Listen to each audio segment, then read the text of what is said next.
Nos acompañan en el presidium el licenciado Roberto Ramírez, que es el presidente de la Comisión de Derechos Humanos de Colima. Le agradecemos su presencia, muchas gracias.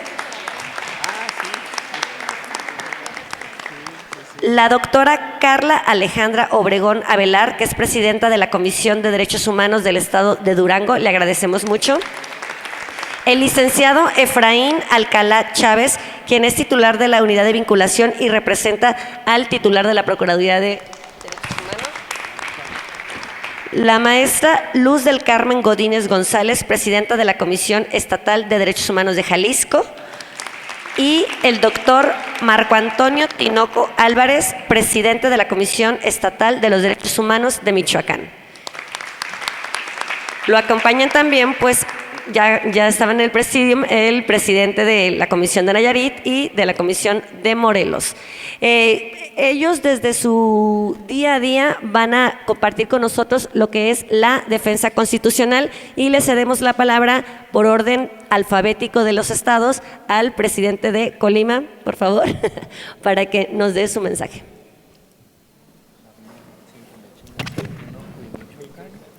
Bueno, pues primeramente hacerles la invitación a mi amigo Maximiliano, presidente de la Comisión de Derechos Humanos del Estado de Nayarit, por la anfitrionía, por permitirnos intercambiar nuestros puntos de vista y nuestras experiencias aquí dentro del seno de la federación de nuestra zona para poder aprender, enriquecer el acervo y aplicarlo en nuestro estado en beneficio de las personas que es a quien nos debemos. Les agradezco también la presencia y participación a mis compañeras y compañeros de los diferentes estados que integran la zona y desde luego pues a nuestro amigo Israel, que ya nos compartió, nos dejó tarea para que cada uno la podamos ir aterrizando en nuestro estado en este momento, pero también le reconozco la generosidad que siempre momento a momento nos ha mantenido al tanto de la evolución que ha tenido sus litigios y compartiéndonos los criterios para que en la medida de las posibilidades, de las circunstancias que estemos atravesando cada uno de nosotros en nuestro estado, lo podamos ir aplicando. De manera particular, pues cada quien en nuestro estado, con las autoridades con las que tratamos día a día, ya sea para capacidad, para capacitación, para construir o para señalar probables violaciones a derechos humanos, pues las circunstancias que se nos presentan son diferentes. En el caso particular de Colima, no tenemos el presupuesto estratosférico, pero no hemos tenido complicaciones con la autoridad ni gubernamental, refiriéndome al Ejecutivo, ni con el Legislativo, en el hecho de que podamos tener alguna disminución o que tengamos presiones al respecto. Si bien la evolución del presupuesto 2022 rumbo a la construcción del 2023 no trae un crecimiento exponencial, no trae una disminución, y las circunstancias en las que atraviesa el Estado, pues también somos sensibles al respecto. Hay otros organismos, por ejemplo, que ahorita en 2022 pues sí dejaron de ministrarles el recurso, pero también reconozco una parte, refiriéndome al tema presupuestario. En diciembre de 2021 nos reúne la gobernadora a todos los organismos autónomos y nos dice: este es el presupuesto que les podemos proyectar, que podemos presentar al Congreso.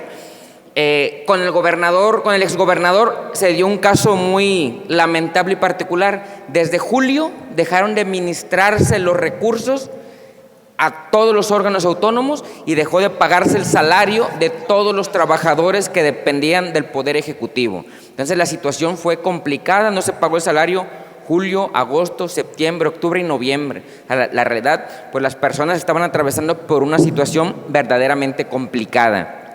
La gobernadora nos reúne y nos dice: este es el presupuesto con el incremento que se podía presentar en cada uno de los organismos, y hizo un compromiso. Dice: yo les garantizo que nunca se van a limitar las transferencias o se van a dejar de hacer.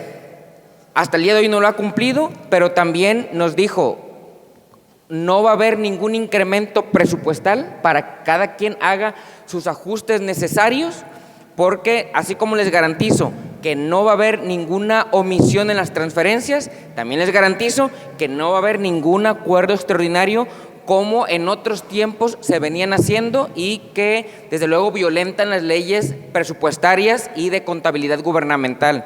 Y sí, hasta el día de hoy lo ha cumplido. ¿Cuál ha sido el problema? Los organismos que no ajustaron su nómina, tanto su nómina como el diferente gasto operativo y el gasto corriente, tuvieron esa problemática. Y el día de hoy ya no les están transfiriendo. Con la Comisión de Derechos Humanos no sucedió de esa manera. Todos los organismos, por lo menos la impresión que tengo, y de manera particular, hablo en primera persona en Colima, hemos sido muy responsables en el gasto. Entonces, no tenemos ese problema de transferencias, nunca tuvimos el problema de transferencias, por lo menos con nosotros, nunca hubo el problema de transferencias tampoco en el ejercicio 2021.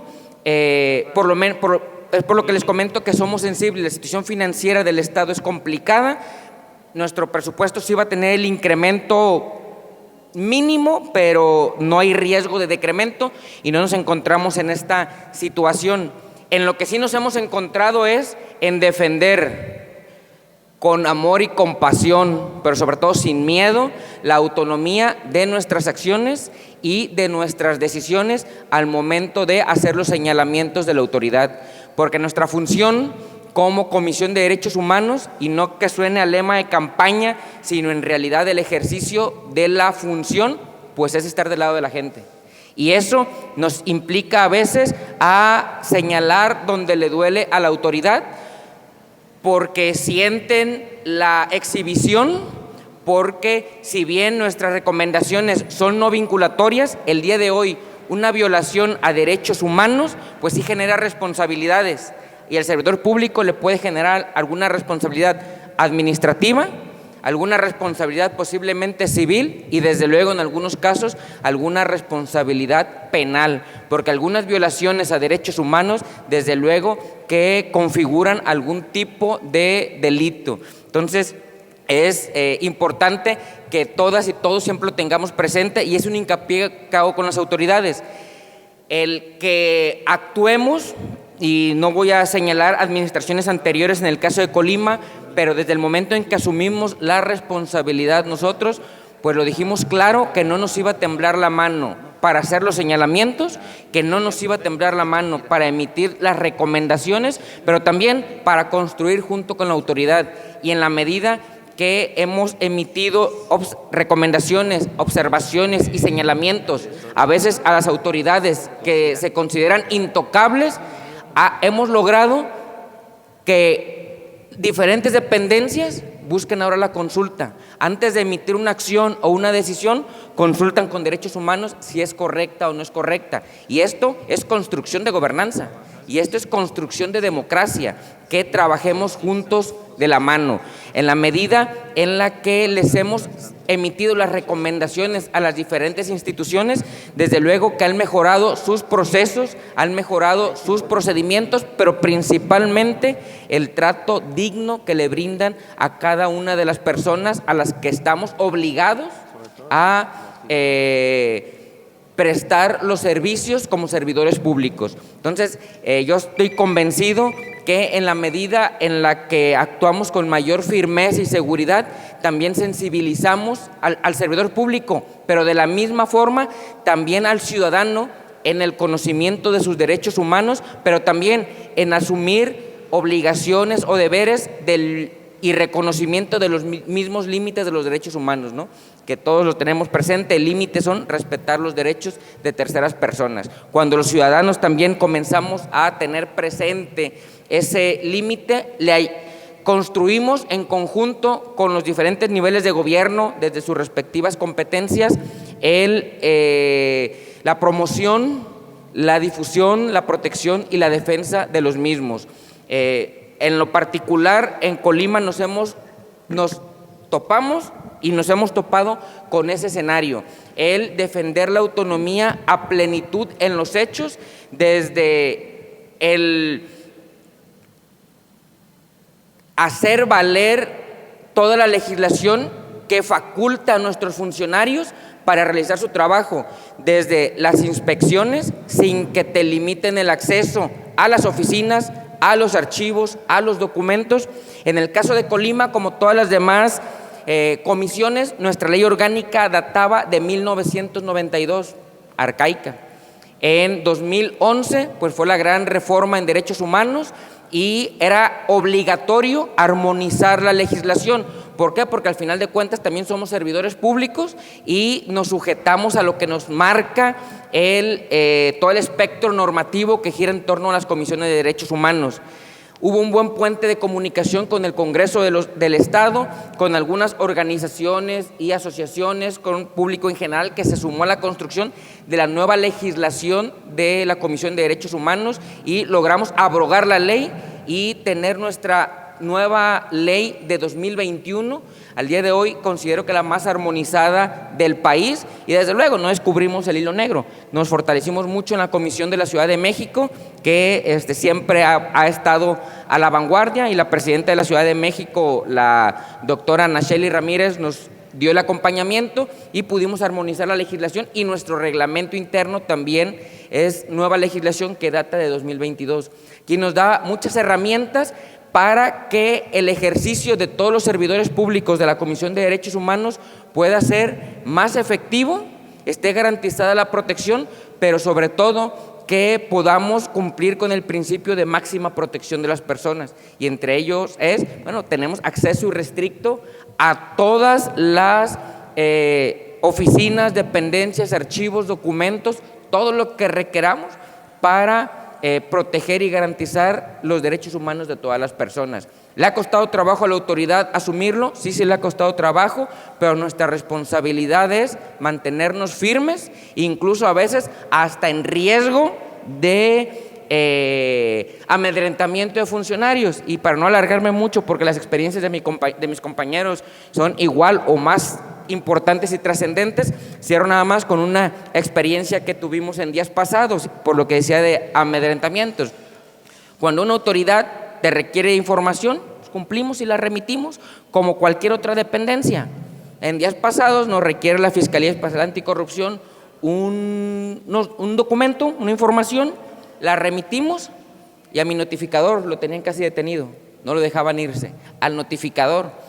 Ya me habla el visitador y me dice: oye, presidente, mi notificador está retenido el notificador está retenido en la fiscalía, no sé si hay alguna instrucción o algún acuerdo para incorporar cierta evidencia en una carpeta de investigación. Le digo: no, a mí no me han hablado. Le digo: pero déjame colgar y marcarle. Entonces cuelgo y le marco y le digo: oye, fulano, que estás detenido. Me dice: pues no sé, presidente. ¿Ya te dijeron que estás detenido? No, ¿en dónde estás? No, pues estoy aquí en la oficina del fiscal especializado, pero me dicen que no me puedo ir. Agarra las cosas y dice: pero no me quieren recibir la información si no declaro. Pero tú qué vas a declarar si no somos parte de la carpeta de investigación, y nosotros no estamos incorporando evidencia, nosotros solamente estamos dando un cumplimiento. Yo agarro las cosas y salte. Yo la realidad es que estaba provocando y dije: ojalá lo detengan aquí en cuanto vaya cruzando la puerta, pues para irnos en ese rato. No, pues agarró las cosas, se sale, incluso le ponen ahí que no entregan la información porque el presidente de la Comisión de Derechos Humanos dio la instrucción al personal de la Fiscalía que no. Le digo: yo ni instrucciones doy en la Fiscalía, pero le digo: salte. Hago relevancia de este hecho porque si así actúan con personal de la Comisión de Derechos Humanos y nosotros no defendemos a plenitud, a cabalidad, hasta la raya a nuestro propio personal y no les damos la seguridad, pues creo que el desarrollo de las responsabilidades va a ser complicado. Pero si no defendemos nosotros a nuestro personal, a nosotros mismos en el ejercicio de las funciones, de manera complicada, lo vamos a hacer con la ciudadanía. Yo creo que he visto bien a fortalecer la exposición que nos hacía el presidente de la Comisión de Morelos, que estamos obligados a defender hasta la raya y más allá a la institución, al personal que labora en la institución y que en el ejercicio de sus funciones a veces nos encontramos con estos escenarios, para de esta manera garantizar la defensa de todas las personas, garantizar la defensa de los grupos de atención prioritaria, porque si así a veces en algunas dependencias les dan este trato, y me queda claro que en muchos casos es por desconocimiento, por ignorancia y algunos otros por dolo de muchos servidores públicos, pero si le dan este trato a algunos funcionarios de las comisiones de derechos humanos, que somos los responsables de garantizar y proteger el bienestar y la dignidad de todas las personas, pues yo creo que no podemos ni imaginarnos cuál es el trato que les dan otras personas. Por eso nuestra responsabilidad es día a día, junto con los medios de comunicación, dar el monitoreo, día a día, junto con organizaciones, asociaciones y con la sociedad en general, estar en la calle para ir logrando la disminución de estos eventos y de estos acontecimientos lamentables. Con esto termino mi intervención, les agradezco su atención, me pongo a sus órdenes en lo personal y en lo institucional. Muchísimas gracias. Muchísimas gracias. No es fácil el caminar, sabemos también lo difícil que ha sido, incluso a título tu persona, las situaciones que has vivido en Colima. La verdad es que en los medios de comunicación nos hemos dado cuenta, y el respaldo de la Federación siempre ha estado con todos los compañeros que de una u otra manera han visto obstaculizados el trabajo de la defensa. Gracias, amigo Roberto. Y bueno, cedo el uso de la voz a nuestra amiga recién llegada a la Comisión de Durango, escasos 2 meses aproximadamente, amiga de la Comisión Estatal de Derechos Humanos del Estado de Durango, compañera Carla, adelante, tiene el uso de la voz. Gracias, ¿se me escucha? Sí. Muy buenos días a todas y todos. Es para Durango un verdadero honor, un gusto estar aquí, ver realmente este trabajo de colaboración, de compartir experiencias por parte de quienes integran este organismo que la verdad yo considero es el más noble de todos los gobiernos y del Estado. Estar en la Comisión Estatal de Derechos Humanos, creo que para todos, no sé si quienes nos acompañan es personal de la Comisión en su mayoría, estudiantes, pero decirles que sí, las Comisiones Estatales de Derechos Humanos pues es la cara más noble del Estado, y en esa función pues yo creo que nos sentimos muy honrados. Quiero primero agradecer a Maximino Muñoz y en él saludar a mis compañeros, felicitarlo por esta reunión, agradecerle la invitación y todo el trato que hemos recibido. Decirles que es un gran reconocimiento y para nosotros son un ejemplo lo que están haciendo todas las comisiones estatales de derechos humanos. Sin duda nos lo llevamos a Durango, y la verdad es que la celebración de estos 2 convenios con el Tribunal Superior de Justicia y con la universidad pues son fundamentales, considero, para todos los organismos constitucionales de derechos humanos. En Durango estamos también en esa tarea y de verdad felicidades. Excelente mensaje nos transmitieron la presidenta del Tribunal Superior de Justicia y la rectora de la universidad. Esto nos muestra que todos nos estamos comprometiendo día a día más con los derechos humanos. La reforma de los derechos humanos, en lo personal, considero que es la más importante de los últimos tiempos que ha tenido nuestro país, y que en esa parte nos ha venido a modificar toda una estructura, desde cómo se enseña el derecho, cómo lo interpretamos, cómo lo aplicamos, y todo gira en torno a los derechos humanos. Y bueno, pues de ahí la importancia que tenemos las comisiones estatales de derechos humanos, y felicitar y reconocer el trabajo de nuestro compañero Israel Hernández. La verdad es que me quedé muy emocionada con lo que expuso, porque sin duda creo que estos precedentes que seguramente, como ya lo dijeron, le han costado muchas condiciones. De hecho, yo ahorita le preguntaba, ¿y cómo le hicieron durante el año mientras no te dan los recursos? O sea, ¿cómo estuvieron viviendo? ¿Cómo la comisión pudo sobrevivir? Pues es algo que la verdad es muy loable, y sí lo quiero resaltar mucho, porque como estudiosos del derecho a veces creemos o consideramos o dudamos del propio derecho, y pensamos que siempre el Estado de Derecho está sometido a las condiciones políticas y económicas. Tan así que, bueno, pues Carlos Marx por eso escribió el libro El Capital, donde él decía, no, pues en realidad lo que mueve a la sociedad es la economía más que el derecho o la política. Y creo que con estos ejercicios todos los juristas, el Estado de Derecho, pues demostramos más allá de cualquier cosa a la sociedad de que el derecho realmente es un ordenador, y que es el instrumento, la creación del ser humano para que vivamos mejor y se respeten los derechos humanos. Es bien importante esta tarea porque, como él lo comentó, no hay independencia, no hay autonomía si no es la económica. Nosotros la vivimos en nuestras casas. ¿Qué te dicen tu papá? Bueno, el día que te mantengas, ese día tú te mandas, ¿no? Es una realidad. O sea, la independencia depende de la capacidad financiera de la que tengan estos organismos constitucionales autónomos. Y nada más quiero hacer una reflexión para no extenderme, pero los poderes de los estados, pues lo vivimos, si ni siquiera los poderes a veces gozan de esa autonomía, y hay que entenderlo, no es parte de la historia de México.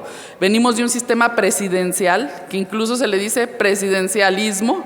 El ismo es una deformación, es decir, el presidente tiene facultades más allá de las de la propia Constitución, y bueno, en esa parte el Poder Judicial ha hecho una labor fundamental, y aquí se vio como aliado de la Comisión de Derechos Humanos, que yo estoy segura que ha sido difícil el camino, pero ha valido la pena. Fíjense, como él lo dijo, ya fijó un precedente, no solamente para la Comisión Estatal de Derechos Humanos, sino para los otros organismos constitucionales autónomos de su estado.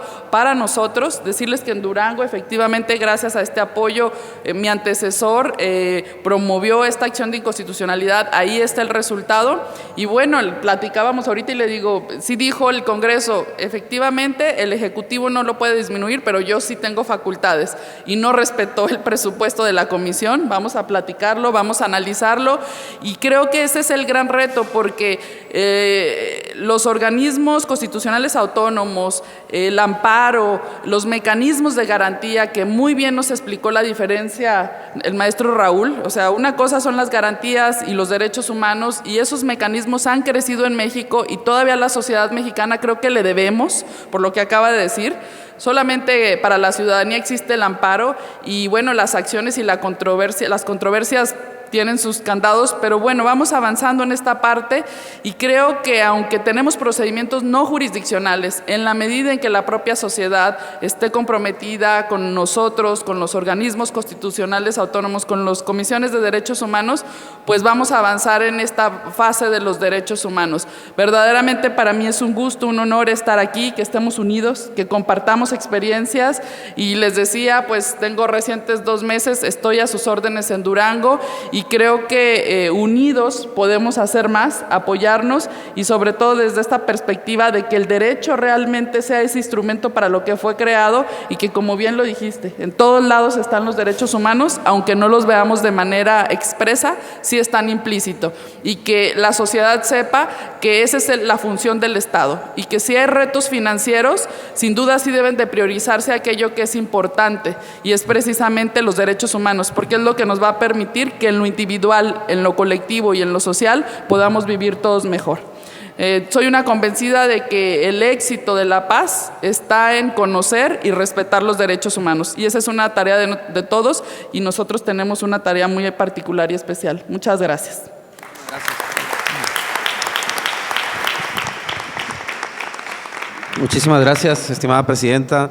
Sin duda, tanto Morelos, el estado de Morelos, como Durango van marcando estos precedentes en esta defensa del presupuesto, del tema presupuestal, y yo creo que vamos a seguir las otras comisiones, creo yo, a seguir los pasos, porque al final es una fortaleza la unidad, y que vayamos siempre en esta misma línea.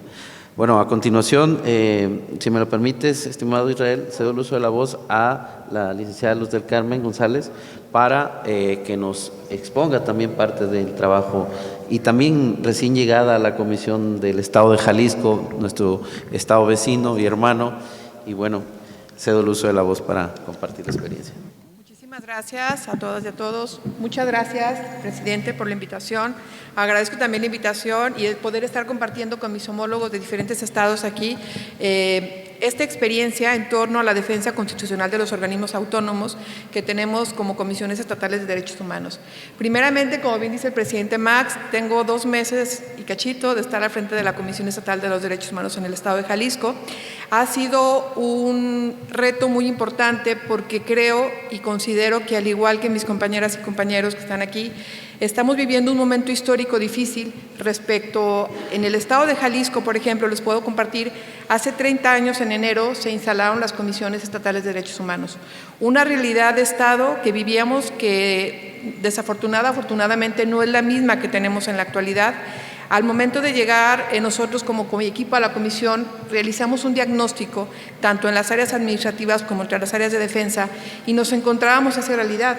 El contexto social que vivimos en el Estado es totalmente diverso en el que se inició esta comisión.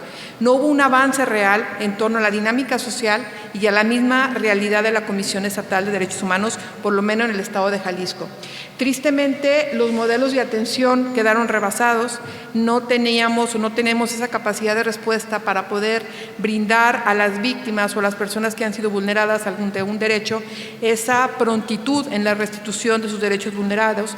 Entonces hicimos un análisis porque realmente el contexto social que tenemos es muy difícil y si aunamos a esto la violencia, el fenómeno de la desaparición de personas que tenemos en muchos de nuestros estados y todavía aunado a esto encontramos el debate si son o no necesarias las comisiones estatales de derechos humanos en cada uno de los estados.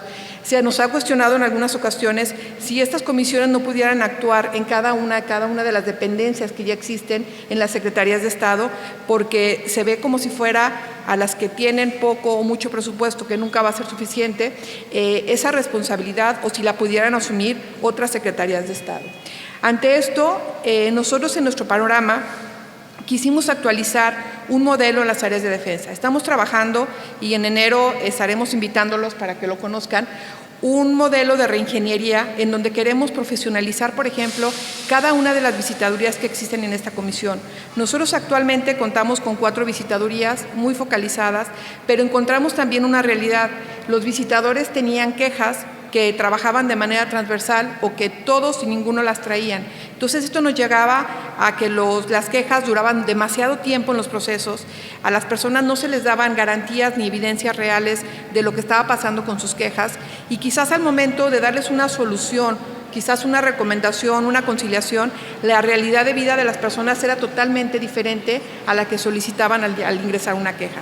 Entonces, para mí en lo personal es muy importante, primero, ser como no candil de la calle y oscuridad en la casa. Tenemos que buscar fortalecer una comisión que cuente con toda la solidez, con todo el profesionalismo necesario para dar respuesta a la demanda de la gran gama de variedad de vulneraciones a los derechos humanos que tenemos en la sociedad. Es necesario que nosotros, y lo pondría también en la mesa, nosotros lo estamos haciendo, que actualicemos nuestro modelo de defensa. Nosotros estamos apostándole por generar un modelo de justicia restaurativa en donde al momento que llega la persona a la comisión, a través del área de quejas que todos tenemos, tengan esa cercanía con la ciudadanía. Queremos regresarle esa credibilidad a la Comisión Estatal de Derechos Humanos en Jalisco para que la sociedad jalisciense sienta que al acudir con nosotros va a tener una respuesta empática y una respuesta no solamente empática, sino con una mente certezas de qué sí podemos hacer como comisión, qué no podemos hacer como comisión y orientarles para poderles garantizar que su derecho que ha sido vulnerado, si es que así es, pueda restituírseles, lograrse una conciliación. Nosotros nos hemos encontrado con una perspectiva porque anteriormente se ha venido calificando el desempeño de las comisiones como cuántas recomendaciones has emitido al año. Yo creo que tenemos que empezar a cambiar esa cultura. ¿En qué sentido? El objetivo de las comisiones no es emitir recomendaciones, es garantizar los derechos de las personas que han sido vulnerados. Tenemos que ir cambiando ese chip en las personas. Yo les comento a mis visitadores y a los directores de quejas, ¿por qué no vamos pensando en generar indicadores en vez de preguntar cuántas recomendaciones he generado, cuántos derechos humanos he restituido, a cuántas personas les he generado un cambio de vida? Porque las quejas que nos llegan a las comisiones no son pequeñas, son mayúsculas. Hay necesidades muy grandes de atención que si muchas veces emitimos una recomendación, lo que hacemos es alargarles esta temporalidad de que siga viva esta vulneración a sus derechos. Entonces, es un reto que queremos cambiar, queremos estar trabajando en un modelo diferente de atención, que igual se los vamos a estar compartiendo. Es mi interés personal y yo creo que tenemos deuda con muchas agendas. En la actualidad nosotros estamos trabajando, como sé que algunas comisiones lo hacen, con una visitaduría de atención al mecanismo de prevención de la tortura y a la atención a las víctimas de familiares desaparecidos. Lo vamos a seguir trabajando, fortaleciéndolo. ¿Qué vamos a innovar? Vamos a innovar una visitaduría especializada en una agenda ambiental, que es un tema que también tenemos pendiente y hay muchas quejas en torno a esto. Creo que tenemos también muchos problemas en torno a la violencia de género, a la violencia de la mujer. Vamos a generar a partir de enero una visitaduría que atenda a la mujer, y no solamente a la mujer, sino a todos los temas de diversidad. Hemos tenido acercamientos con colectivos, y en específico con la diversidad hace algunas semanas, y nos decían que hace 20 años no se les permitía el ingreso a una reunión como este tipo que estamos generando a la comisión. No hemos dado ese salto y no hemos como ser incluyentes en esta diversidad que tenemos, entonces tenemos que apostarle a esto. Y una de las cosas que también estamos planteando es que tengamos una sexta visitaduría que sea de niñas, niños y adolescentes. Vivimos en una sociedad que igual les comento, llena de citar cuestiones de vulneraciones infinitas, pero si no le apostamos a la prevención, a la restitución de los derechos, a empoderar a las niñas, a los niños y a los adolescentes para que ellos puedan ser garantes de derechos, yo creo que no podemos estar trabajando a la inversa en la sociedad. Tenemos que buscar un equilibrio. Es muy importante para nosotros no solamente generar este cambio de modelo en lo que es la Defensoría de la Comisión Estatal de Derechos Humanos en Jalisco, sino también de manera conjunta estamos trabajando en capacitar, en difundir, en sensibilizar a niñas, niños y adolescentes, a sociedad, a instituciones, a organismos, a personas que requieran integrarse, porque es una apuesta personal. Cada uno de nosotros somos agentes sociales de un cambio en la sociedad y podemos influir, decisión propia, de manera positiva o negativa. Pero si vamos dando las herramientas para que podamos influir en esta diversidad social que vivimos, en esta multiculturalidad, con cuestiones positivas, yo creo que podemos ir construyendo una sociedad diferente, a pesar de que sea un granito de arena el que vamos introduciendo a estos cambios. Apostamos a esto. Queremos enfocarnos también a fortalecer una cultura preventiva, buscando reconstruir el tejido social, que es la base. Estamos apostándole mucho a los cursos, a las charlas, a los talleres y sobre todo al trabajo conjunto. Desde que llegamos nosotros a la comisión, hemos estado invitando, la comisión es una comisión de puertas abiertas. Queremos sumar, queremos que instituciones, personas, sociedades, colectivos vengan a sumarse para poder hacer puentes de comunicación, estrategias y alianzas para poder trabajar de manera conjunta. Nosotros, en estos 2 meses que llevamos, tenemos una meta muy clara. Queremos tener una reingeniería que se pueda ir adaptando a estos procesos y estas realidades que les menciono. Y este modelo que queremos manejar como innovador pretende primero generar una focalización en procesos, no en las funciones, poder profesionalizar a cada una de las personas que se encuentran en estas comisiones. Contamos con personas muy comprometidas, con personas que incluso vieron hacer la comisión, estar por cumplir ya 30 años de trabajo, entonces son personas que tienen mucho que apostar, hay que darles más herramientas. Queremos generar equipos de trabajo responsables, profesionalizados y sobre todo generar una retroalimentación continua para el proceso de esta misma continuidad, establecer indicadores que nos permitan medir cómo estamos avanzando como comisión. Yo creo que debemos de aprovechar los cuestiones que nos dejó como herencia la pandemia, que veíamos que las herramientas, las tecnologías de la información pueden ser aliados. Entonces, ¿cómo podemos profesionalizar esto? Tuvimos un acercamiento muy importante con nuestro homólogo, el presidente de Puebla, que fue muy generoso también, como lo han sido cada uno y cada uno de los compañeros que están aquí en la mesa conmigo, y nos presentó un modelo donde él sistematiza cómo llevan las entradas de las quejas, cómo hacen más eficiente a través de indicadores el seguimiento y el trabajo de cada una de las personas que se desarrolla en la comisión. Lo estamos implementando en Jalisco, contamos con toda su orientación y es muy importante. Nosotros tenemos planes muy concretos que nos van marcando nuestra ruta de trabajo, al igual que todos, los Objetivos de Desarrollo Sostenible, el Plan Nacional de Desarrollo 2019-2024, el Plan Estatal de Desarrollo de cada uno de nuestros estados, la Agenda de Derechos que tenemos nosotros en el estado de Jalisco, pero también estamos apostándole a generar mecanismos de comunicación con las y los ciudadanos. En 2 semanas más o menos estaremos arrancando un plan con una consulta participativa con las y los ciudadanos, donde a través de diferentes grupos sociales estaremos viendo qué requieren ellos de comisión. Primeramente, para mí es muy importante ver cómo perciben ellas y ellos a la Comisión Estatal de Derechos Humanos, y hemos visto en la práctica en estos meses que mucha gente no sabe tristemente qué sí les puede ayudar la comisión, o no recurren a ella porque piensan también que les vamos a solucionar todo y no es el camino. Entonces queremos apostarle a esto, vamos a generar un plan de trabajo coordinado con ellos, queremos tener una institución muy fortalecida y en la medida de lo posible generar esos mecanismos, como bien decíamos, de gobernanza, de democracia y poder garantizar sobre todo a las y los ciudadanos que de manera conjunta y de la mano podemos garantizar el cumplimiento y el respeto de los derechos humanos, en este caso de las y los jaliscienses. Muchísimas gracias por este espacio. Muchísimas gracias, presidenta. Es para nosotros, sin duda, la Comisión de Jalisco un aliado importante, porque parte del avance que ustedes han llevado a cabo nos motiva a nosotros para continuar también teniendo las buenas prácticas que se han llevado con ustedes y poder también conjuntarnos y colaborar de igual manera, ¿no? Agradezco su participación y bueno, doy paso a mi homólogo, el doctor Marco Tinoco, presidente de la Comisión de Derechos Humanos del Estado de Michoacán, para su intervención. Bien, muchas gracias a todas, todos y todes. Es para mí un honor, gracias Max, amigo, presidente de Nayarit, por habernos invitado, por organizar esta sesión, reunión de la zona oeste de la Federación Mexicana de Organismos Públicos Defensores de Derechos Humanos, que preside la doctora Nacheli de la Comisión de la Ciudad de México. Hemos encontrado en la Federación un gran apoyo, muchas amigas y amigos, los que ya tenemos un tiempo, los que son más experimentados y quienes hemos ido reuniéndonos poco a poco. Miren, ahorita estaba reflexionando en dos cosas. ¿Cuál es la mejor forma para defender la autonomía de una comisión? Sí lo es a través del presupuesto, sí los derechos humanos requieren una cantidad asignada. Un régimen tutor de derechos humanos no es un régimen barato, pero la mejor forma de defender la autonomía es haciendo nuestra chamba y haciéndola bien. ¿Y cómo hacemos nuestra chamba? Estando con la ciudadanía. Platicábamos con el secretario ejecutivo de Guanajuato y la verdad es que de repente llega uno con muchas expectativas al cargo y con muchos amigos. Las expectativas se van difuminando y los amigos resultan que no lo eran tanto, porque querían demasiada complacencia.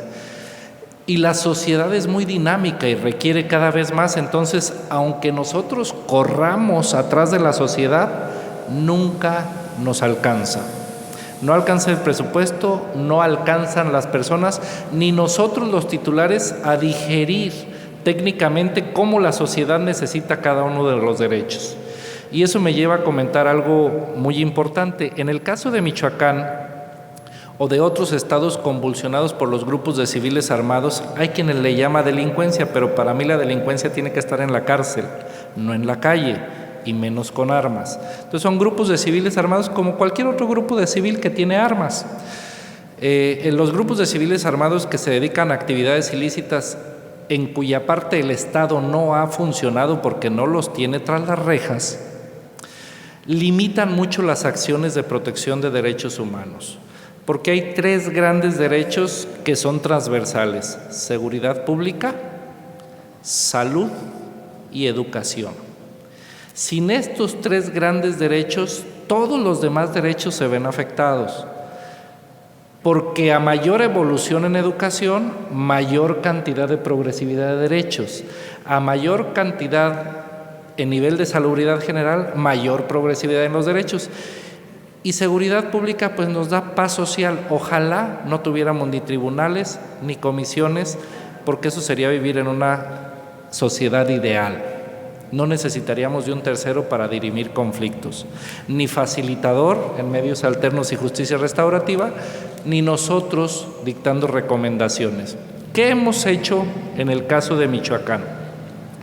Y creo que nos puede servir de ejemplo. Siempre es malo hablar de quienes no están presentes. No veo por aquí a la rectora, se fue seguramente a continuar con sus actividades, y decía que iba a iniciar un plan de desarrollo institucional para la protección de derechos humanos, y entonces yo me pregunté en esa silla, dije, ay caray, ¿y entonces cómo funciona la universidad? Si su plan de desarrollo institucional no está fundamentado o no tiene como base una agenda de derechos humanos, entonces ¿cómo funciona? Y esta fue la misma pregunta que su servidor me hice al llegar al cargo. ¿Qué debe hacer una comisión? Sí, emitir recomendaciones, nos evalúan por la cantidad de recomendaciones. Su servidor he sido muy cuestionado porque solo he emitido 14 en un año, las de mayor magnitud, pero lo demás lo hemos arreglado o solucionado a través de disculpas públicas, desistimientos de la parte porque se logró el cometido, porque la Comisión de Víctimas generó en su comité, les reconoció la calidad de víctima y generó la compensación económica, no la compensación, la reparación integral le llaman. La verdad es que siempre que hay una víctima no puede haber reparación integral, porque algo se perdió en el camino. Pero, por eso decía yo las compensaciones, pero la ley, y nos gusta hablar de manera muy elevada, la reparación integral. Entonces, a ver, yo me pregunto, en una universidad, y soy catedrático universitario, yo soy profesor de carrera de la Universidad Michoacana, con permiso el día de hoy, bueno, durante este cargo, y yo quiero ver a un sordo o a un ciego en clases. ¿Ustedes lo han visto en una universidad? Estudiando medicina, por ejemplo, estudiando psicología, ni siquiera derecho, pues. Yo no tuve compañeros y no tengo alumnos sordos ni ciegos, porque además no sé lenguaje de señas. Y así vamos con talla baja. La universidad, derecho es muy padre porque es un edificio como este, pero no tiene elevadores para personas con movilidad reducida o sin movilidad, o de talla baja. No veo en las Fuerzas Armadas tampoco que tengan esta apertura. Y solo estoy hablando de una agenda, discapacidad.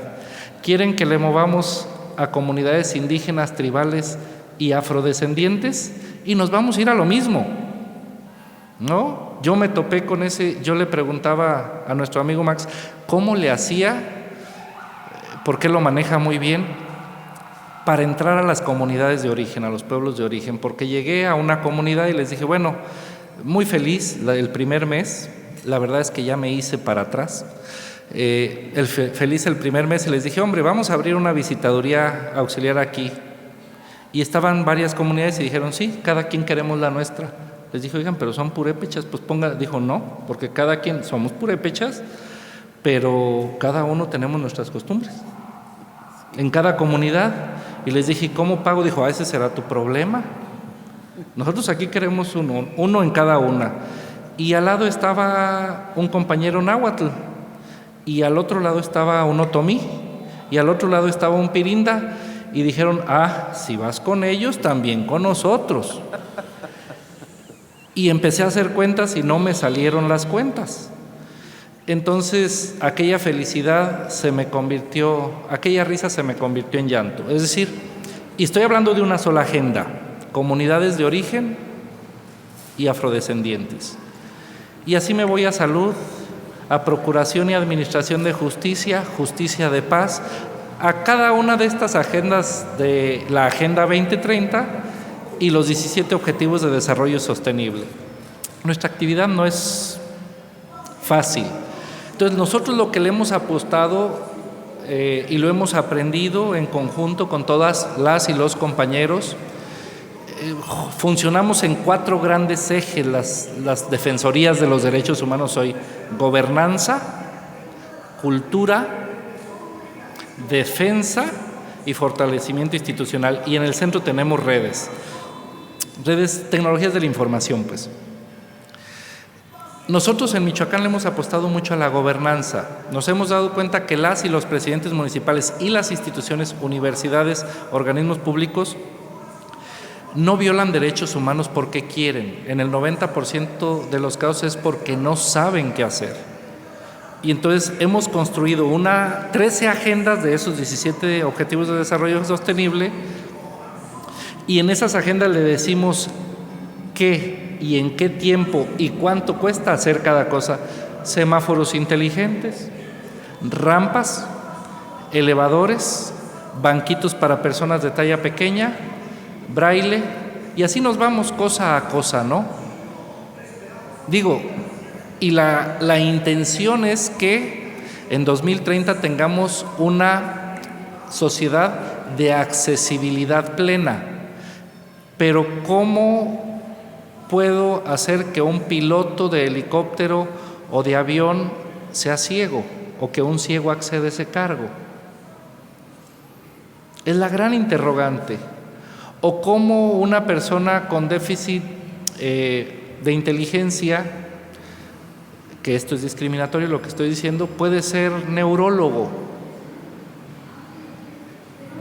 Estas son las grandes interrogantes que hoy presenta el sistema protector, y nosotros somos una partecita, quizás la más pequeñita y la más débil del sistema. Porque la defensa empieza en las instituciones, es decir, gobiernos locales, municipales, federal. Ahí es donde empieza la defensa de los derechos humanos. Porque ningún gobierno puede decirse gobierno si no tiene una agenda y su plan de desarrollo institucional cimentado en una agenda de derechos humanos. Que diga, cada derecho, ¿cuántos pesos le cuesta? Ahí es donde empieza la defensa. Y continúa por los poderes judiciales y termina lo que quedó de lo que quedó en las defensorías de los derechos humanos, porque con nosotros vienen las clases menos privilegiadas o más desprotegidas, los grupos de atención prioritaria, mujeres, indígenas, personas en estado de mendicidad, etcétera, etcétera, etcétera. Entonces lo que tenemos que hacer son grandes acompañamientos en la gestión, en la canalización y en la orientación. Y a partir de ahí construir la gobernanza y la defensa de los derechos humanos y la divulgación y el fortalecimiento institucional. La parte de la autonomía presupuestaria o de gestión o financiera de las se inserta en este pequeño rubro, en fortalecimiento institucional. Es muy bonito hablar de derechos humanos, pero no otorgar presupuestos dignos y suficientes a los organismos protectores. Nadie quiere, y eso nos pasa, y lo tengo que decir con todas sus letras, nos pasa lo que al papá con los hijos. Hijo, tú tienes libertad de hacer lo que quieras, tú tienes todos los derechos, pero la cartera la traigo yo aquí. Y a ver, hazlo sin la cartera. Eso nos está pasando a todos los organismos en todo el país. Yo debo referir que en el caso de Michoacán, el señor gobernador ha sido muy respetuoso y nos ha apoyado bastante. Él es un egresado de la Universidad Michoacana, el gobernador Alfredo Ramírez Bedoya, y nos ha apoyado al grado de que nos deja hacer nuestro trabajo, y yo jamás he recibido una sugerencia, una llamada, ni siquiera un desdén en algún acto público, al contrario. Pero no siempre sucede así.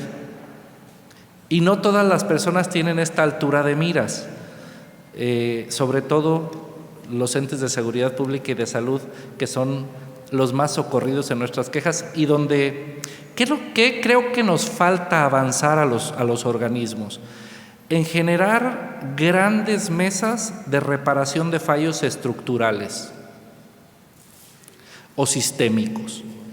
Por ejemplo, nosotros no tenemos una coordinación exacta ni con las fiscalías, ni con las comisiones de víctimas, ni con los poderes judiciales, y entonces cada quien hacemos una partecita y tenemos el rompecabezas de la sociedad disgregado.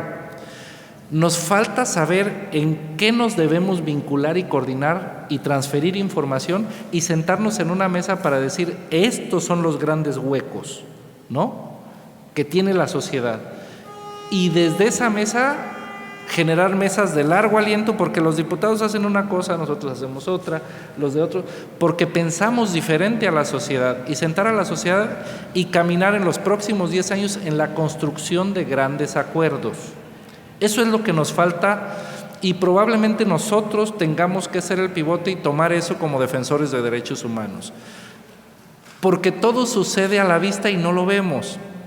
Vemos la mendicidad en la calle y no nos ocupamos de casas de asistencia ni de pensiones.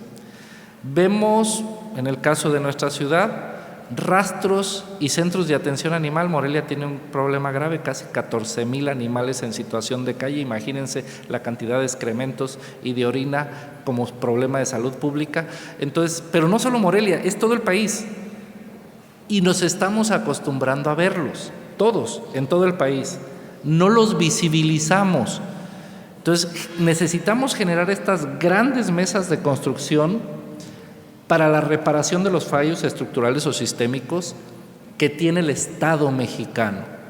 Hace poco, y con esto cierro, me tocó una reunión con familiares y personas cercanas a desaparecidos. Y entonces oía el mecanismo, vinieron de la Federación y oía las pláticas y a mí me parecía un poco extraño oír hablar de que estamos trabajando, los estamos buscando, estamos haciendo los vínculos. Y me pasó lo que al habitante de la Ciudad de México que le gustaba el chupe y lo invitaron y les armó un relajo, ¿no? En la fiesta, pues si ya saben cómo me pongo, ¿para qué me invitan? Yo les dije, yo no tomo el micrófono y me dijeron, no, hombre, tómalo. No, tómalo. Y entonces lo tomé y lo único que se me ocurrió fue decirles, discúlpenos,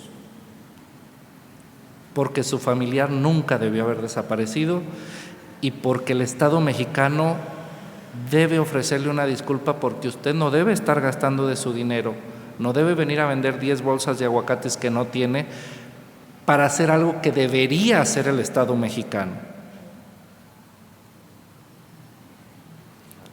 Y cerré mi conversación y todos se me quedaron viendo como diciendo, bueno, ¿y no estás haciendo? A ver, sí tenemos el mecanismo, sí vamos. Sí, ya los grupos de civiles armados nos bajaron un dron a nosotros, que era de nosotros porque pues les estorbaba. O sea, sí lo hacemos, sí. Pero a la madre, al padre, al hermano, a la hija, lo que le interesa es tener por lo menos los despojos de su familiar. Esa es una realidad. Un familiar que haya hecho lo que haya hecho, porque las fiscalías dicen que hacen lo que a veces no hacen, está desaparecida o desaparecido y tiene el derecho a ser tratado con dignidad, haya hecho lo que haya hecho. Por eso el Estado debería estar ahí protegiendo los derechos humanos. Y así como ese caso de desaparecidos, podemos hablar de indígenas, discapacidad, justicia, o sea, yo no creo que algún magistrado llegue y se pare y diga, estamos impartiendo justicia completa. Güey, si tardas un año para asignarle fecha de audiencia, la de control de detención tardas 48 horas y estás en el momento, o sea, te da la ley determinado tiempo y la asignas la hora previa. Eso es un hecho, en cualquier estado está sucediendo y decimos que lo hacemos bien. Perdón por las palabrotas, pero es cierto. O sea, y tienen del sistema tradicional y del sistema oral, pues ¿qué los del sistema tradicional eran tan tontos como para que no los puedan habilitar? ¿De verdad? Y tengo los jueces orales familiares y los familiares del tradicional, pues habilítalos y que fluya, ¿no? Que la persona que llegue y resuelva, me están dando una friega, ay, pues espérate a la audiencia un año, mientras pues ponte guantes o careta, ¿sí me explico? O sea, no puede suceder eso, no lo estamos haciendo bien porque no hay justicia, no hay accesibilidad a un derecho a la justicia, decía el maestro Israel. Es una garantía, efectivamente, ningún niño nace diciendo, ay, es mi derecho, una tutela judicial efectiva. No, no es cierto, eso es una garantía pura y dura. Entonces, pero en esa garantía de acceso a la justicia no tenemos esa accesibilidad plena. Ahora ve y exponle a un juez en Purépecha, Chahuirrari, Canáhuatl.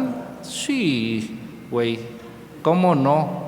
O sea, primero ni siquiera te lo reciben. Los códigos dicen un montón de cosas, pero no te reciben la petición, la solicitud. Tiene que haber una demanda y tienes que ir a la oficina de partes y turno. Y en partes y turno ya mañana o pasado te dirán a dónde se turnó. O sea, y no hay quien te la reciba en tu lenguaje, pero aparte no tenemos traductor. Digo, si a nosotros nos costó 6 meses conseguir un traductor de señas mexicano, o sea, La verdad es que es muy, muy complejo el ambiente en el que vivimos y no tenemos las herramientas necesarias para seguir caminando. Pero lo estamos intentando. Entonces, yo creo que eso es lo que estamos haciendo, mucha gobernanza, y nos falta caminar en el último o en el primer tramo, que son las mesas de construcción de acuerdos para reparar los fallos estructurales del sistema. Estamos intentándolo, ya lo hemos platicado con los compañeros. Una disculpa por excederme en el tiempo. Como dijo vulgarmente y despectivamente el chilango, no me den el micrófono. Muchas gracias.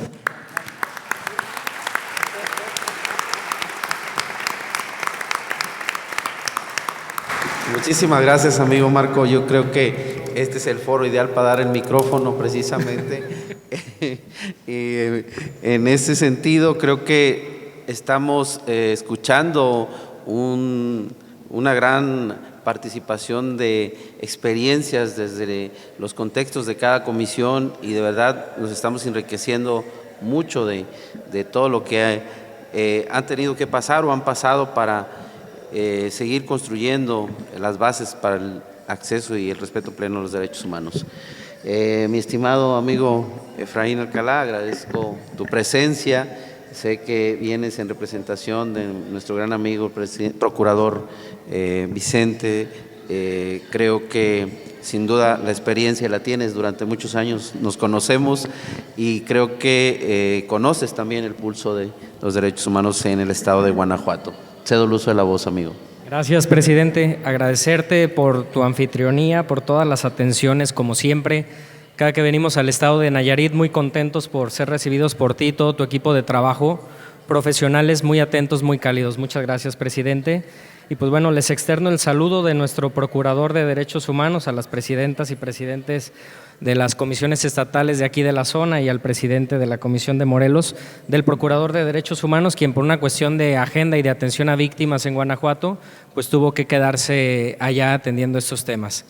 Justo hace unos momentos comentaba con la presidenta del estado de Jalisco de una anécdota que nos pasó hace aproximadamente 4 años, donde tuvimos una reunión. No solo estamos las comisiones y la Procuraduría de Derechos Humanos de los estados en esta Federación Mexicana de Organismos Públicos, sino también participamos en otra que es iberoamericana, la famosa FIO, Federación Iberoamericana del Ombudsperson. Y en esa reunión, pues compartiendo experiencias precisamente regionales en Iberoamérica sobre las violaciones a derechos humanos, nos comentaban las defensorías del pueblo de España y el raonador del pueblo de Andorra, de la principal problemática de violaciones a derechos humanos que tenían ellos, y nos comentaban en ese momento que era el tema de vivienda, y era el tema que ellos estaban prioritariamente atendiendo, cómo garantizar y que el Estado español y andorrano garantizaran a sus ciudadanos y a las personas en general el tener una vivienda digna, ¿no? Hasta hablaban de metros cuadrados, de iluminación, de servicios, etcétera. Cuando tocó el turno a las comisiones estatales de México, pues bueno, algunos comentaban algunas problemáticas, pero coincidíamos en una, y eso fue hace 4 años, que problema que se ha recrudecido, el tema de personas desaparecidas. Entonces nos cuestionaban, ¿cómo que desaparecen personas? Pues sí, en México y en Latinoamérica hay un grave problema de desaparición forzada de personas y de desaparición cometida por particulares. Creo yo en lo personal, y bueno, a eso se ha abocado también nuestra institución, la Procuraduría de Derechos Humanos, que hoy por hoy el tema más grave de violaciones a derechos humanos que tenemos en el país y que compartimos algunos estados, pues es el tema de las personas desaparecidas, porque pues es una violación pluriofensiva que no solo queda en la persona que directamente se ve agraviada por la desaparición, sino en todos los familiares y personas que estaban alrededor de ella y que le siguen buscando y que se constituyen en víctimas indirectas. En ese sentido, hemos visto pues que el Estado mexicano ha hecho esfuerzos, pero llegó tarde al problema, llegó tarde al fenómeno, y a pesar de la ley contra la desaparición forzada y desaparición cometida por particulares, a pesar de las leyes locales de búsqueda de personas, a pesar de la instalación de comisiones estatales de búsqueda, de la Comisión Nacional de Búsqueda, pues el problema ya estaba exponencial. y es una oportunidad para organismos públicos de derechos humanos atender este grave problema que creo yo, como decía el presidente Tinoco, pues bueno, hay distintas agendas de derechos humanos, es un amplio abanico y tal vez debemos abocarnos y hacer con lo que tenemos de presupuesto, pero sin dejar de exigirlo, y con lo que tenemos de autonomía sin dejar de garantizarla, garantizar todos estos derechos de todas estas agendas, de todos estos grupos en situación y condición de vulnerabilidad. En este caso, y bueno, aprovecho estos minutos para comentar también las acciones que realizamos desde la Procuraduría para atender este grave conflicto, este grave fenómeno que no solo es un delito, sino una violación a derechos humanos, y que si bien la ley de búsqueda no nos hace parte del sistema estatal de búsqueda de personas, el procurador ha instruido acompañar a los colectivos y a los familiares en todas y cada una de las acciones de búsqueda en campo y de búsqueda individualizada. Eso nos ha permitido estar cerca de las víctimas indirectas, pero también de fungir como un puente o canal de comunicación y de gestión, no solo de queja, sino de gestión con todas las autoridades involucradas. Como ya les dije, Comisión de Búsqueda, Comisión Ejecutiva de Atención Integral a Víctimas y sobre todo Fiscalía General del Estado. En ese sentido nos hemos abocado a pretender que se garanticen todos los derechos de las víctimas, que yo me permitiría resumir en 4 grandes derechos que tienen estas víctimas indirectas. Y pues bueno, es a la búsqueda, a garantizar que participen en todas y cada una de las búsquedas, el derecho a la verdad, a saber qué pasó con su familiar desaparecido, el derecho a la justicia, a que si fue víctima de algún delito, pues sea sancionada a la persona responsable, y finalmente el derecho a la reparación integral. Y bueno, da cuenta de ello el reciente informe sobre México rendido por el Comité de la ONU contra la desaparición forzada de personas, apenas rendido este año, y que retrató una situación grave que se vive en México sobre el número de desapariciones, pero también sobre la grave crisis forense que existe en el país. Ya se han encontrado muchos cuerpos, muchos cadáveres, pero seguimos sin identificarlos, sin poder hacer la confronta con todas las personas que lo siguen buscando.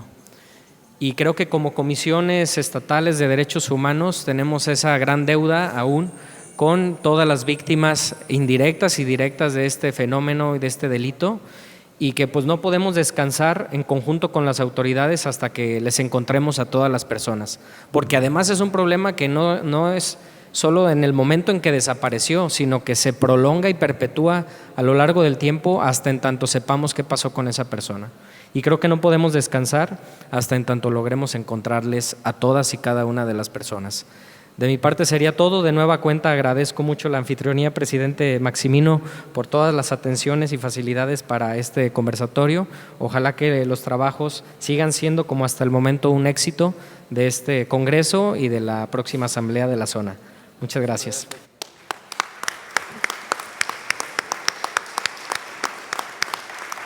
Muchísimas gracias, estimado amigo. Creo que sin duda la Procuraduría del Estado de Guanajuato ha marcado muchos precedentes también en este tema, y como ejemplo, bueno, el trabajo que ustedes han venido desempeñando y con el liderazgo del maestro Vicente también nos pone como ejemplo de coordinación y de buenas prácticas.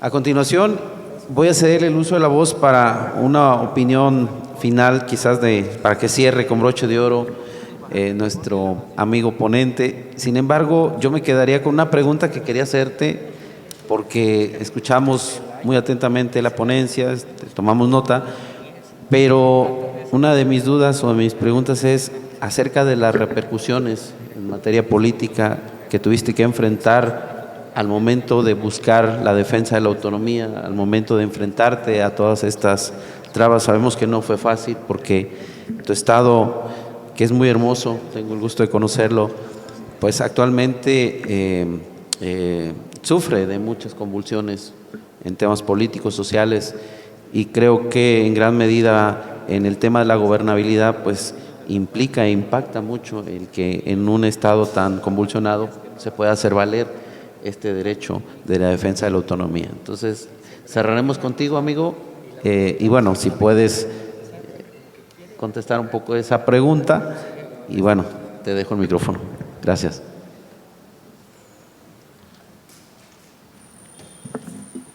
Claro que sí, muy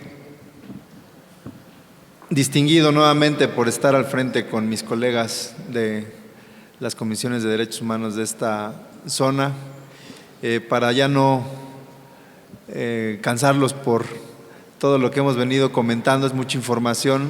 Yo me adhiero a las expresiones que la mayoría de todos ustedes han realizado y voy a tratar de contestar la pregunta y compartir la experiencia que hemos vivido al frente de la institución por las reacciones que se dieron por ejercer y hacer valer nuestra autonomía.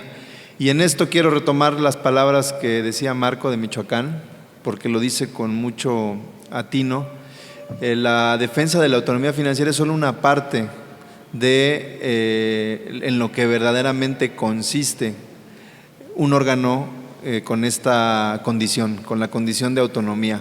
Y en efecto, tiene mucha razón al decir que la autonomía se ejerce en todas y cada una de las facultades que tenemos para defender y hacer valer los derechos de las personas.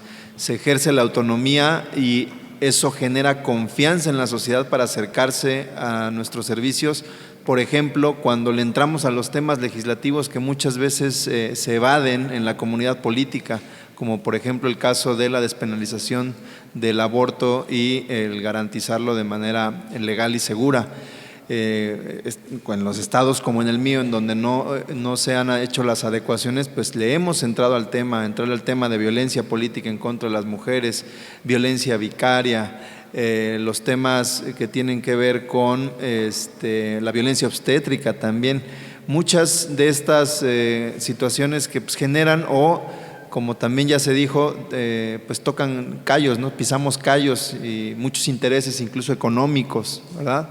Entonces, ejercer la facultad autónoma en esto para tener un marco normativo en materia de derechos humanos de vanguardia, ahí se hace patente también en lo que más se nos identifica a las comisiones, como las recomendaciones producto de las investigaciones por violaciones a derechos humanos, el integrarlas bien, el documentarlas bien y emitirlas, pues se trate de quien se trate, así como dice Marco, ¿no? Pues muchos esperan cuando uno asume la responsabilidad, pues a lo mejor el dejar de hacer o no hacer o pasar por alto, confundiendo, ¿no?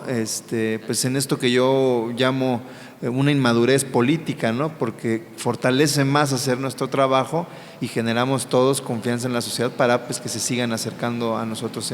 En eso también se ve la autonomía de las comisiones de derechos humanos, en las impugnaciones de aquellas leyes que son contrarias a la Constitución, sea local o federal, muchas veces también pues significan pues hasta el descrédito, el señalamiento, la reacción personal inclusive de algún legislador que fue el que propuso la iniciativa. Esas son cosas que nos pasan todo el tiempo. El sistema de reinserción social, cuando emitimos nuestros diagnósticos, porque la situación de los centros, pues ustedes las conocen, ¿no? Que por cierto, ese es un buen referente para ver cómo estamos en materia de derechos humanos en una sociedad.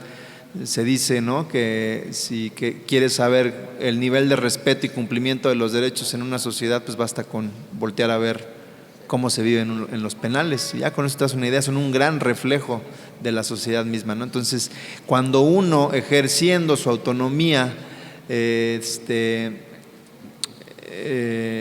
pues recibe la resistencia, la obstrucción de las autoridades, pues lo que se generan son reacciones naturales de las propias instituciones, ¿no?, que tienen todo el poder para poder silenciarnos, que tienen todos los medios para podernos hacer la vida de cuadritos.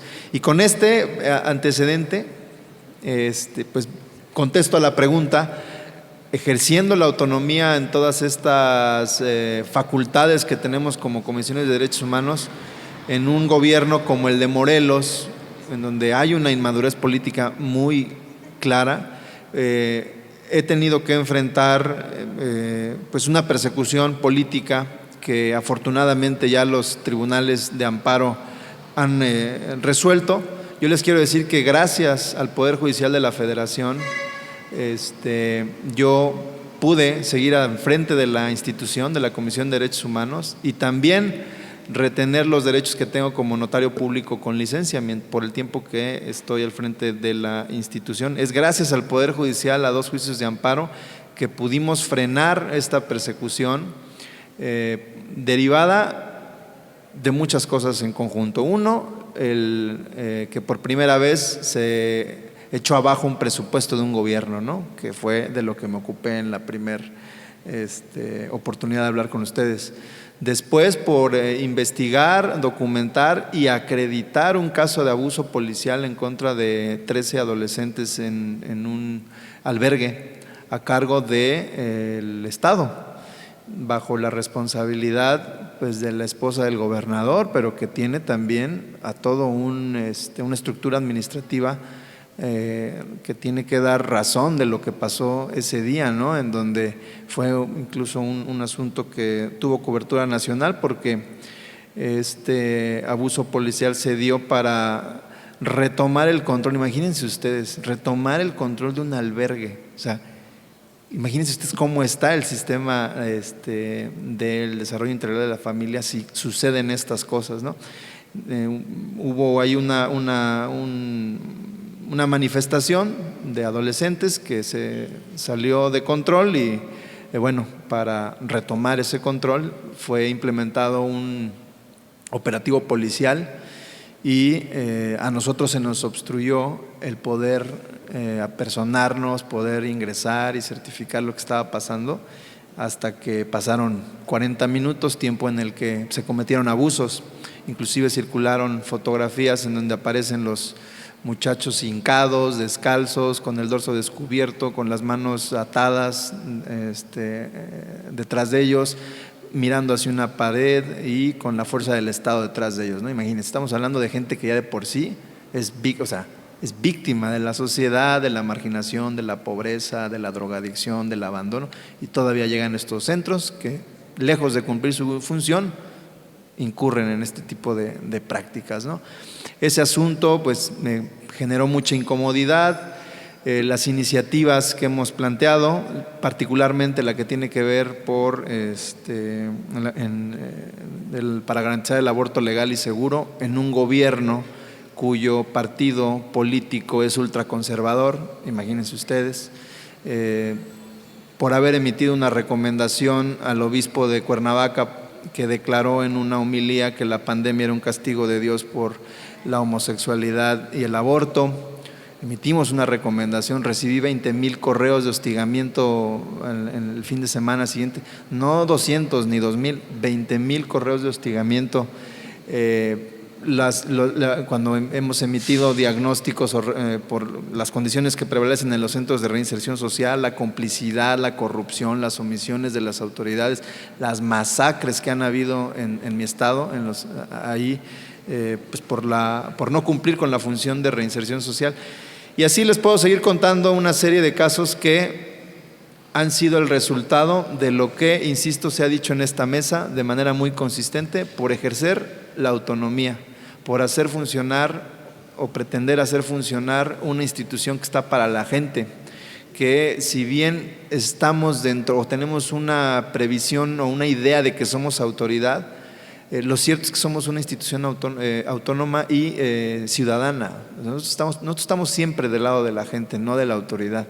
Entonces eso cuesta mucho trabajo entenderlo, cuesta trabajo que se vea como al final de cuentas, Comisiones de Derechos Humanos y Gobierno nos une un fin común, que es el bienestar de la gente. A nosotros nos toca hacerles ver en qué se está fallando para que se corrija y en el futuro se evite seguir incurriendo. Y eso no beneficia a la institución, beneficia a la gente. Reformar las leyes para tener un marco normativo de vanguardia lo que busca es que no por un deficiente cuadro normativo se consumen violaciones a derechos humanos. Si impugnamos leyes y la Corte nos da la razón, pues ¿qué más quieres? Oye, pues es la propia Corte la que está legitimando la autoridad de la Comisión cuando nos da la razón. Nosotros hemos impugnado 8 leyes en lo que llevo al frente de la Comisión, 6 se han resuelto y 6 a favor de la Comisión, de los planteamientos. Eso cierra cualquier duda de que, porque ya saben, ¿no? En medios, al menos los locales, pues es que Israel está haciendo uso político de la institución, nada más está sirve a los intereses de quién sabe quién, y que ya se imaginarán, ¿no? Como si yo les dijera a los ministros, oigan, o resuelven como yo les digo, o van a ver, ¿no? Realmente nuestras propias actuaciones nos van legitimando y tienen que ser entendidas por eso, que son instrumentos, somos el termómetro de lo que las autoridades están fallando para que corrijan, para que cambien, para que se evite que proliferen las violaciones a derechos humanos y se construya una cultura de derechos humanos que es la condición para vivir en un Estado constitucional, social y democrático de derecho. Esto tiene consecuencias, han habido reacciones como las que les dije. Primero fíjense ustedes, esto fue increíble, me destituyó el gobernador. Existe una resolución por la que me destituye de la Contraloría, cuando pues somos un órgano autónomo que únicamente nos puede revisar y exigir responsabilidad del Congreso del Estado. Pues promovió un amparo, pues era claro que me lo tenían que conceder y todavía lo recurren. Por cierto, en breve se va a resolver esa revisión, pero lo recurrieron. Y en cambio, cuando la Fiscalía General del Estado procesa a un diputado del partido en el gobierno, el Partido Encuentro Social, por violación, no se logra el desafuero, termina su cargo, se le detiene, está enfrentando su proceso privado de la libertad, pero ahí sí no se agota ningún recurso, ahí sí no se busca que no haya impunidad, allá al contrario, ¿no? No, pero al ombudsperson sí, lo destituimos, no tenemos competencia, ya nos lo dijo un juez de distrito, pues revisión. Oiga, gobernador, pero la llevamos cuesta arriba, pues no me interesa, ¿no? Otra, yo soy notario público y tengo el derecho a estar de licencia por todo el tiempo que dure mi cargo. Pido licencia, se me concede, tengo el derecho complementario y adicional a proponer un suplente para que se haga cargo de la oficina por todo este tiempo. ¿Y qué creen que hicieron? Implementaron un cuadro extorsivo para amenazar a todos los que osaran estar dispuestos a firmar en mi protocolo y fungir como suplentes. Los amenazaron con obviamente afectarlos en sus propias notarías si continuaban con la suplencia o lo aceptaban. A 3 los lograron doblar, cosa que no les recrimino, pues al final de cuentas pues también ellos tienen que ver por sus propios derechos, ¿no? Al final, ¿qué buscaban ellos? Ubicarme en una situación en la que yo no tuviera un suplente y me viera en la disyuntiva de tener que optar por seguir al frente de la institución o regresarme a la notaría, que económicamente tiene una trascendencia, ¿no? Pues por dignidad propia, por la de mi equipo de trabajo, de mi familia, por la dignidad de la institución, pues cómo yo iba a poder tomar esa decisión. Entonces, teniendo la seguridad de que era un atropello al Estado de Derecho, promovimos un juicio de amparo. Nos costó muchísimo trabajo porque fue en plena pandemia. Primero reservaron la demanda por tema COVID, cuando la había tramitado en línea y ahí no se admite la reserva. Después promovemos una queja ante un colegiado, le ordenan a que se provea sobre la admisión. Al proveer sobre la admisión, ¿qué creen? Se desecha la demanda. Pues otra queja, otra vez al colegiado, oye, no es el momento para decir si se actualiza el motivo de improcedencia, admite la demanda. Luego, ¿qué creen? Se niega la suspensión. Me tardé 1 año en conseguir la suspensión, entre otros efectos, para que se respetara mi licencia. Porque derivado de que no regresé, me pusieron un ultimátum, les juro, de 7 días. Que si no regresaba me iban a quitar la licencia y que por tanto iba a perder la notaría. Pues me la cumplieron. No regresé, me revocaron la licencia y promovieron 2 juicios para revocarme la patente de notario. Ahí fue cuando promoví el juicio de amparo, pedimos la suspensión para que se respetara la licencia, para que no se tomara como motivo para revocarme la patente y para que se garantizara que mi suplente fungiera por todo el tiempo que yo estoy al frente de la comisión. cumplieron con los 2 primeros, pero el tercero, como la suspensión no fue claro, perdón si me extiendo, pero luego me prendo. Ya voy a terminar. Pero hasta me da coraje. Y porque me tardé mucho. Bueno, la respuesta llegó más de un año, 18 meses sin facturar en la notaría. Tuve que despedir al 70% de mi gente, pues porque no había, yo tuve que sostener de mis ahorros, de vender el carro y para poder extenderlo más en lo que llegaba mi suspensión y se cumplía, ¿no? Porque llegó para que se respetara la licencia, para que no se me revocara la patente y hasta ahí quedó. La parte de mi suplente quedó muy ambigua y de ahí se agarró la autoridad para decir, pues hasta que te resuelvan el fondo, ¿no? Oye, pero pues si la patente es un acto administrativo que produce efectos en la realidad, pues están comprendidos todos aquellos que no de facto pues, priven de derechos el que tengo de estar de licencia y que alguien más se haga cargo, ¿no? Tuve que llegar a un colegiado, antes del colegiado promoví un incidente de violación a la suspensión porque no se acordaba durante meses.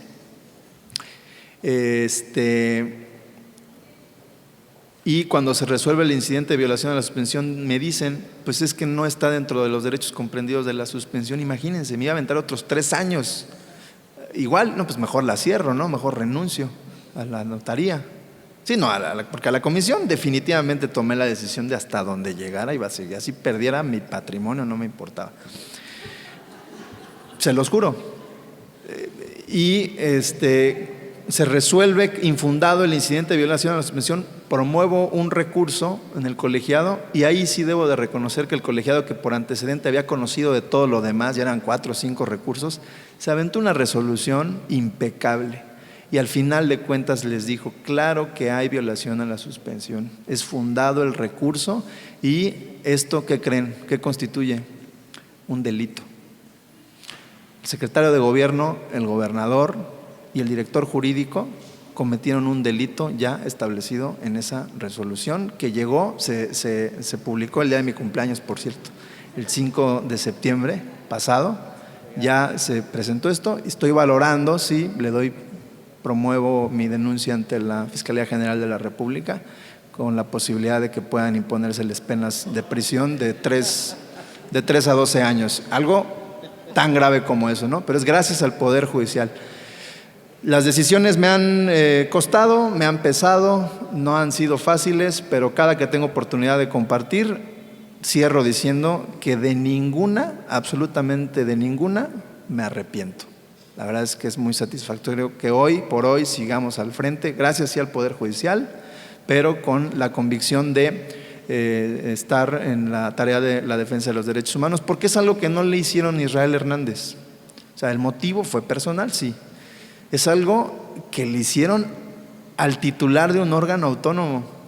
Entonces, es tan importante la defensa porque pues al ratito va a llegar otro con la seguridad de que pues pase lo que pase va a seguir al frente de la institución y tiene la garantía de que no se tiene que someter a los caprichos de ningún gobierno en turno, tiene que actuar como lo marca o sin más límites que los que marca la Constitución y la ley. Entonces, yo creo que eso es lo que hoy puedo decir que es satisfactorio. Bueno, ya en otro momento les contaré todo lo demás, las auditorías que me mandaron 4 auditorías a la comisión, 4 a mis ingresos personales para ubicarme en una hipótesis de discrepancia fiscal por 20 millones. Imagínense ustedes a la que me esperaba. Denuncias penales, locales, federales. Pero bueno, ya para terminar, ahora sí. El arropamiento, el cobijo que me dieron mis colegas que están aquí y los demás integrantes de la Federación Mexicana de Organismos Públicos de Derechos Humanos fue fundamental para poder salir adelante. Y bueno, pues nos sentimos muy contentos, muy satisfechos de ser parte de esta gran familia. Gracias.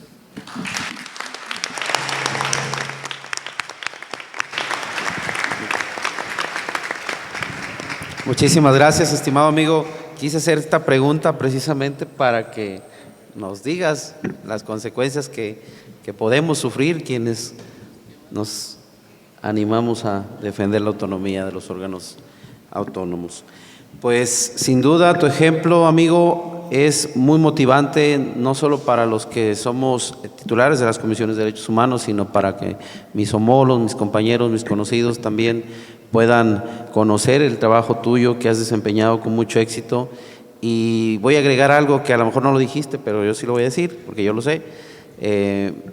Israel estaba ya, o más bien ya estabas concluyendo tu encargo, y bueno, como todos los presidentes y presidentas tenemos dentro de la ley el derecho a la reelección por otro periodo de encargo más. El compañero Israel no estaba más bien considerado dentro de ese proceso de reelección, tenía todos los números en contra, y bueno, cuestiones a lo mejor políticas de alguna otra índole hicieron que Israel volviera de nueva cuenta al ruedo, y aún con todos los números en contra pudo obtener la reelección por otro periodo de 3 años. 3 años en la Comisión del Estado de Morelos, muy reciente apenas su reelección, y pues bueno, eso amerita aún otro logro más a su ya brillante carrera. Mucho éxito. Muchas gracias, amigo. Un placer, un gusto tenerlos a todas y a todos ustedes esta mañana. Quisiera proceder a dar un espacio de preguntas y respuestas, si es que así lo consideran, pero si ustedes consideran que ya también hace hambre, tenemos un break aquí a la vuelta para todos ustedes con mucho gusto, que podemos también pasar a disfrutar. Incluso en el break podemos compartir con nuestros homólogos alguna situación que ustedes consideren, con muchísimo gusto. ¿Les parece que pasemos al break? ¿Sí? Bueno, muchísimas gracias y sí, adelante.